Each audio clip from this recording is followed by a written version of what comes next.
The cafe buzzed with the usual late afternoon rhythm, clinking cups, low conversations, and the hum of espresso machines. She had come here only to grab a latte and breathe in a moment of peace after a long day. Her plan was simple: order, sit by the window, and watch the world outside until her thoughts settled. But peace shattered the instant she saw him. Her heart clenched. Her ex. He hadn't changed much. The same broad shoulders, the same confident stride that once made her weak in the knees. Only now, that confidence felt suffocating. He hadn't noticed her yet, but he was headed straight toward the counter where she stood. Every nerve in her body screamed to run, but her legs froze, rooted to the tiled floor. Memories of their last fight came crashing back. The shouting, the betrayal, the hollow silence after he walked away and left her heart in pieces. The thought of facing him again made her stomach twist. Her gaze darted around the cafe like a trapped bird searching for an exit. That was when she saw him, a stranger standing a few steps away, tall and composed, absorbed in his phone while waiting for his order. Something in his presence felt steady, unshakable, like an anchor dropped in turbulent waters. Panic overruled logic. Before she could second-guess herself, she reached out and grabbed his hand. The stranger looked up, startled. His brows lifted, his dark eyes widening for just a second before narrowing with a quiet awareness. She gave him a pleading look, her lips barely moving as she whispered, "Please, just play along." Her ex's footsteps grew louder, and every sound in the cafe seemed to fade except for her own heartbeat hammering in her ears. She braced for the stranger to pull away, to expose her little act and leave her standing there like a fool. But instead, something unexpected happened. His hand tightened around hers. Not loosely, not hesitantly, but with a firm certainty that made her breath hitch. He turned slightly, angling his body toward hers as though he'd known her all his life. His voice, calm and low, slid into the space between them. "You're late," he said, as if continuing a conversation they'd been having for hours. His lips curved into the faintest smile, convincing enough to make anyone believe they belonged together. Her ex stopped in his tracks. His eyes flicked from her to the stranger, a muscle tightening in his jaw. "Oh," he said, his voice sharp with surprise. "Didn't expect to see you here, with someone." She clung to the stranger's hand like it was the only thing tethering her to safety. Words failed her, but the stranger filled the silence with ease, his thumb brushing lightly against her knuckles in a subtle gesture of reassurance. "We were just heading out," he said smoothly, looking down at her with an expression that was almost protective. For a moment, tension hung heavy in the air. Her ex's eyes narrowed, but he didn't push further. He gave a stiff nod, muttered something under his breath, and finally walked past them toward the counter. She exhaled, a shaky, relieved sound she hadn't realized she'd been holding back. Only then did she risk glancing at the man whose hand she still held. His gaze lingered on her, calm but sharp, as though silently asking if she was all right. She opened her mouth to apologize, to explain, but no words came out. Instead, she realized with a strange jolt that his hand still hadn't loosened from hers, and that, against all reason, she didn't want it to. She didn't know what to say. Her pulse was still racing, her fingers tangled awkwardly in his as though she'd forgotten how to let go. The stranger studied her quietly, his gaze steady, not accusing or annoyed, simply patient. That patience disarmed her more than anger ever could. "I'm so sorry," she finally stammered, pulling her hand slightly as if to release herself from the bind she had created. "I didn't mean to. I just panicked when I saw him. I shouldn't have dragged you into this." But the man didn't loosen his grip. Instead, his thumb pressed gently against her palm in a way that felt more reassuring than intrusive. His voice was low, calm, almost commanding without being harsh. "You don't owe me an apology. And you don't owe him anything either." The firmness in his tone startled her. People often told her to be polite, to smile, to let things slide when it came to her ex. But this stranger, who didn't even know her name, spoke with a certainty that cut through the haze of guilt she hadn't realized she was still carrying. "I didn't want him to think she trailed off, her throat tightening around the words. She didn't want her ex to think she was still vulnerable. She didn't want him to believe he had any place in her life anymore. But the thought of confronting him had frozen her until this stranger became her shield. "You don't have to explain," he said softly, his dark eyes unwavering. Sometimes the best way to shut a door is to close it with someone standing firmly on the other side. His words sank deep, strange and comforting all at once. She blinked at him, almost forgetting that their hands were still clasped. It was ridiculous. This was a complete stranger. And yet, when she glanced toward the counter and saw her ex stealing another look at her, her grip on the stranger's hand instinctively tightened. He noticed, and a flicker of something, protectiveness, crossed his expression. "Come on," he said gently, tugging her hand with quiet assurance. "Let's walk. You'll feel better once you're out of his line of sight." They moved together through the café, weaving past tables and toward the exit. She realized how natural it felt to walk beside him, as though their rhythm had synced in the few seconds since her panic. Outside, the cool air hit her cheeks, and only then did she notice her lungs filling deeply again. They paused on the sidewalk, the noise of traffic humming around them. She finally let out a nervous laugh, part embarrassment, part relief. "You must think I'm insane," she said, glancing up at him. The corner of his mouth curved, not mocking but amused in a warm way. "No," he said, "I think you were cornered, and you chose not to stand there alone. That's smart, not crazy." Her chest tightened at the kindness in his tone. For so long, she had felt foolish about the way her ex had treated her, foolish for staying, foolish for leaving. Yet this stranger, with his unshakable calm, framed her impulsive act not as weakness but as strength. They lingered on the curb, her hand still bound in his. A part of her wanted to pull away, to restore the safe boundaries between strangers.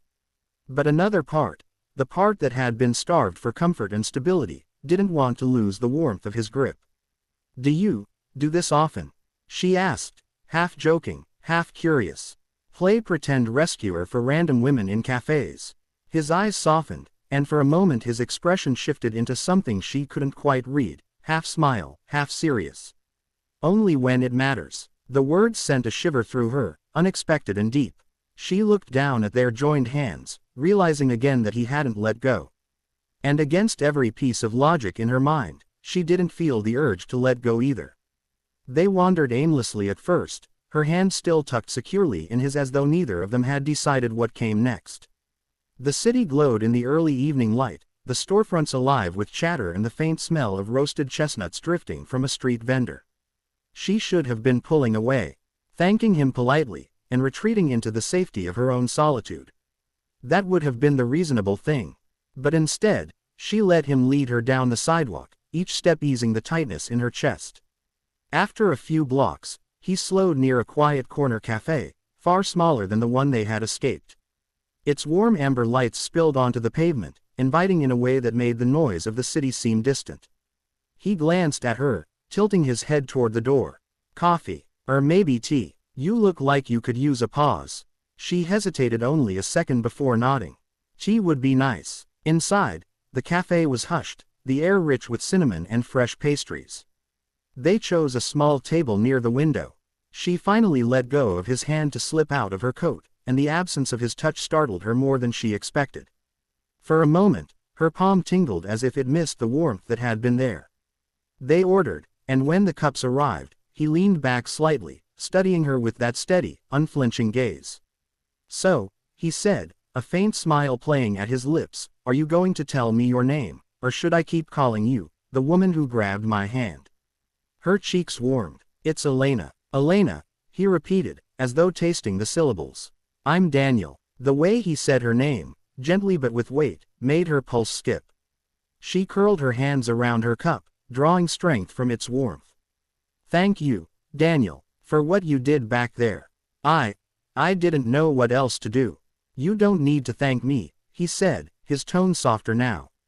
"Sometimes instinct tells us what we need before our minds can catch up.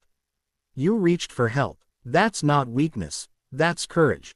Her throat tightened. No one had ever described her actions like that. To most people, she was the girl who had stayed too long in a toxic relationship, the one who'd been left behind. Courage wasn't a word she would have given herself. "You make it sound noble," she murmured, staring down at the swirling steam. "I make it sound true," he corrected gently. Silence stretched between them, but it wasn't heavy. It was full of something unspoken, a current pulling them closer even though they sat across the table. His eyes lingered on her, not intrusive but observant, like he could see through the layers she'd built to protect herself. She found herself laughing suddenly, softly, shaking her head. This is crazy. I don't even know you. And yet here I am, sitting in a cafe with you, spilling pieces of my life I haven't told anyone in months. Daniel's expression didn't waver. Maybe that's the point. Sometimes the people who arrive in the middle of the storm are the ones we're meant to trust. Her chest ached at the quiet conviction in his words.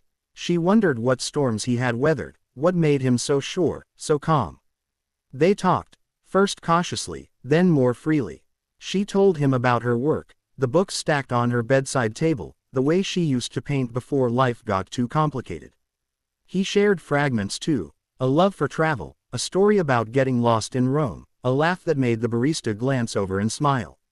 Hours passed without her noticing, the world outside shifting from dusk to night while they remained in their small, glowing bubble.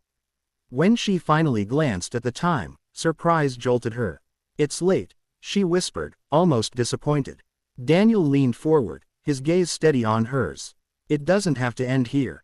His hand reached across the table, palm open, patient but certain. Only if you want it to. Her heart hammered. That hand, so steady, so sure, was the same one she had grabbed in desperation. But now, it wasn't desperation guiding her. It was choice. Slowly, almost shyly, she placed her hand back in his, and in that moment, she realized she no longer wanted to let go. The night air wrapped around them as they stepped out of the cafe, the street alive with neon lights and the hum of passing cars. Elena hadn't realized how much time had slipped by until now, but she wasn't ready for it to end. Her fingers were still interlaced with Daniel's, the contact steady, grounding, as if the city's noise couldn't touch her as long as he was near. They walked in silence for a while, their footsteps falling into rhythm on the pavement. She felt oddly calm, as though she had known him far longer than a few hours. The panic from earlier had completely ebbed away, replaced by something warmer, something she didn't dare name yet. Finally, she broke the quiet. You didn't have to stay with me all evening. Most people would have let go the second we left the cafe. Daniel glanced at her, his expression unreadable, though his grip on her hand tightened slightly. Most people, he said evenly, aren't me. I don't let go of something once I know it matters. The words sent a shiver through her, not of fear but of recognition. There was a certainty in his tone, a steadiness she hadn't felt in years. She looked away, watching the headlights sweep across the street, trying to steady her own racing thoughts. They stopped at a quiet intersection. She turned toward him, searching his face under the glow of the street lamp. Why? She asked softly. Why didn't you let go back there, when you could have? His gaze met hers, unwavering. Because I saw the way you looked when you grabbed my hand. You weren't just hiding from someone, you were holding on like it was the only thing keeping you from breaking apart. And something in me knew I couldn't be the guy who let go of that. Her breath caught, her throat tightening against the unexpected rush of emotion. No one had ever said something like that to her before. She had always been told she was too much, too needy, too broken. But Daniel saw her differently, not as a burden, but as someone worth standing beside. She swallowed hard, fighting the tears stinging at the corners of her eyes. You don't even know me, she whispered. Maybe not yet, he admitted, his voice gentle.